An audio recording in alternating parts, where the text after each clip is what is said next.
السلام عليكم ورحمة الله تعالى وبركاته. أهلا بكم في مطبخ أم عبد الرحمن. اليوم جبت لكم وصفة شاباتي تونسي، وصفة ولا أروع، بزاف هايلة، من بين أنواع الساندويتشات اللي نفضلوها ونحبوها بزاف مع وصفة الخبز الناجحة 100% والناجحة أيضا من أول تجربة، بطريقة بزاف سهلة، وأيضا يجي قطني ويجي خفيف. تبعوني لآخر الفيديو باه تشوفوا طريقة تحضيرهم. وإذا كنتوا أول مرة تشاهدوا قناة نقولكم مرحبا بكم، اضغطوا على زر الاشتراك واشتركوا في القناة. وأول حاجة نبدأ بها قبل ما نبدأ وصفتنا هي الصلاة والسلام على رسول الله عليه أفضل الصلاة والسلام. وأول حاجة نبدأ بها بالخبز. هو الأول نحتاج هنا كما راكم تشوفوا نص كاس حليب دافي، زدت كملت عمرته بالماء.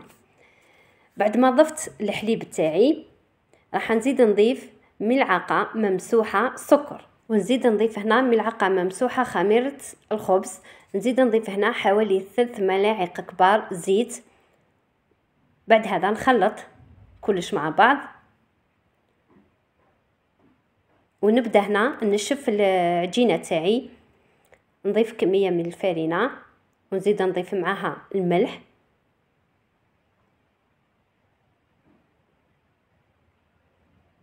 نحي هنا الفوي ونبدا نشف في العجينه تاعي بيدي حتى نتحصل على عجينه يعني تكون حكمه روحها.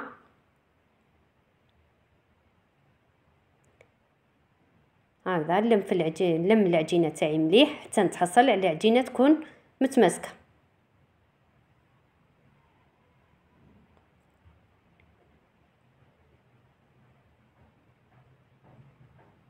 بهذا الشكل.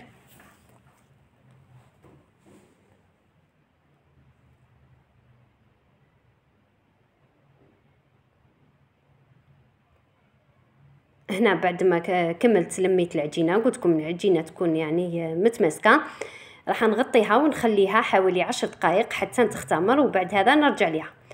هنا بعد ما اختمرت العجينه تاعي وضاعف الحجم تاعها، في هذا الوقت نحل على العجينه ونحاول نخرج هذوك الغازات اللي فيها. هنا راح نضيف لها قطرات من الزيت. بالنسبه للقوام تاع العجينه يعني ما لازمش تلبسوا العجينه تاعكم، نسيت يعني ما قلت لكمش في الاول، لازم تخليوها كيما العجينه تاع المطلوع، لازم تكون كيما نقولوا طريه باش الخبز تاعك يجي خفيف وما يجيش معجن من داخل. هنا بعد ما حطيت العجينه على طاوله العمل، شكلتها بهذا الشكل، عادها شكل حربوش، وبعد هذا قسمتها الى كرات صغيره.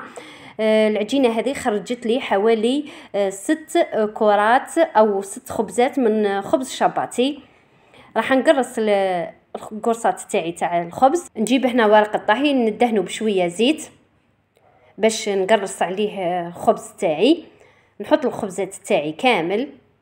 بالنسبه لهنا الخبز رايحين نقرصوه بالزيت، نحاول ندهن يديا بالزيت ونقرص الخبزات تاعي، نحاول نطرحهم مليح ما نخليهمش خشان باه ما يجينيش الخبز خشين بزاف وتجي فيه هذاك البابه من داخل.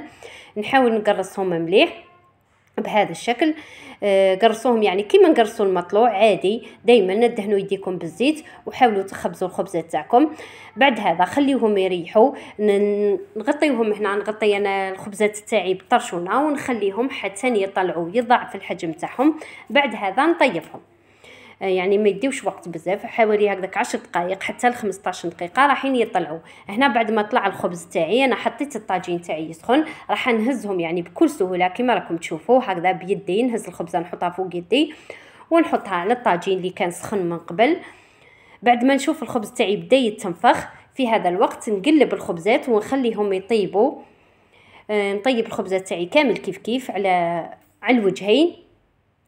كي نشوفهم طابوا على الجهتين نوقف الخبزات تاعي ونطيب الحواف تاعهم بهذه الطريقه هكذا، ونقعد ندور فيهم حتى يطيبوا لي الحواف كامل ويحمروا.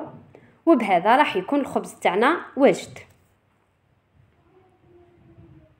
هذا هو الخبز بعد ما طيبته. شوفوا الخبز تاعي كيفاه جا طالع وجا منفوخ وجا خفيف، جا روعه. مام شوفوا يعني كيفاه طاب، جاني حمر كامل كيف على الوجهين، جا ولا اروع. راح نقسمه معكم.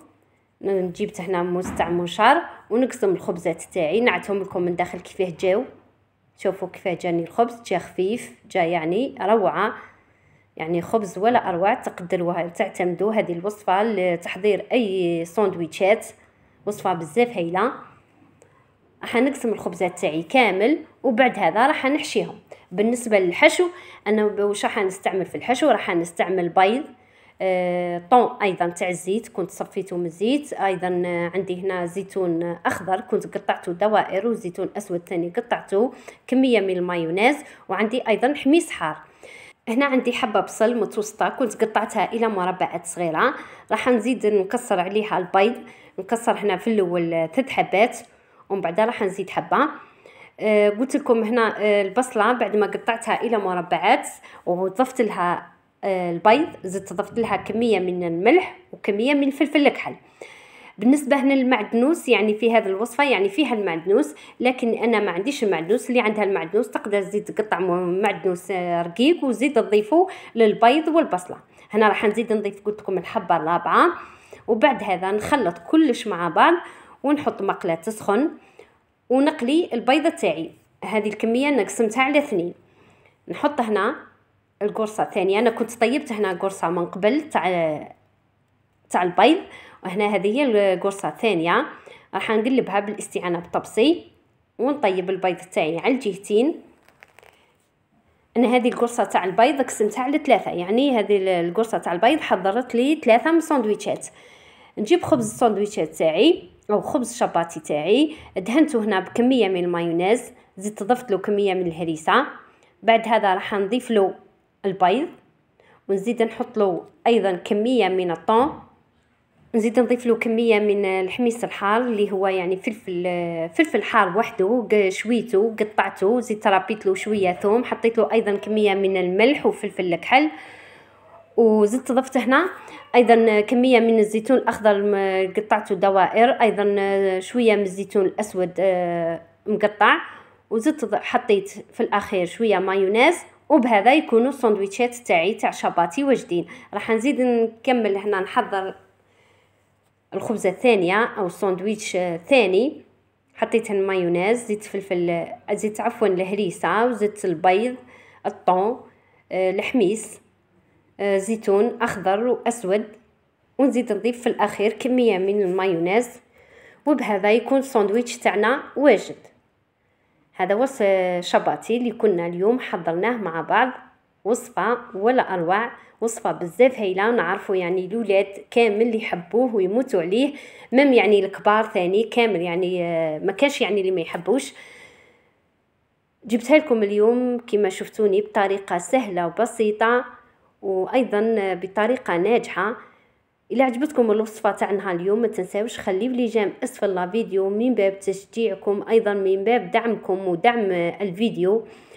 هنا راح نقسم معكم الشاباتي ونعت لكم كيفاه جا ولا اروع، يعني جا شكله ما شاء الله كما راكم تشوفوا فيه، جاي شهي. جربوها هذه الوصفه يعني بزاف هايله، ووصفه قلت لكم ناجحه، راح بربي ان شاء الله يعني راح تنجح معكم من اول تجربه. ايضا ما تنساوش وما تبخلوش عليا بتعليقاتكم الايجابيه والتعليقاتكم يعني المحفزه اللي نفرح بزاف كي نقراها. شوفوا هنا شكل شاباتي كيفاه جا ما شاء الله، يعني خير من اللي نشريوه من برا. هكذا نحاولوا نحضروا هذو الساندويتشات في الدار، يعني حاجه صحيه، حاجه حضرتيها بيدك، حاجه على بالك واش كاين فيها. ايضا بلا ما تنساو بارطاجيو لا فيديو مع الاهل والاصدقاء تاعكم، هكذا يتعرفوا على الوصفه ويجربوها، ايضا يتعرفوا على القناه.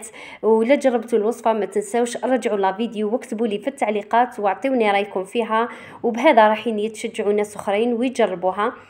بالنسبه لوصفه الخبز راح نخليها لكم مكتوبه في صندوق الوصف. دمتم في رعايه الله وحفظه، الى الملتقى مع وصفه جديده وفيديو جديد ان شاء الله.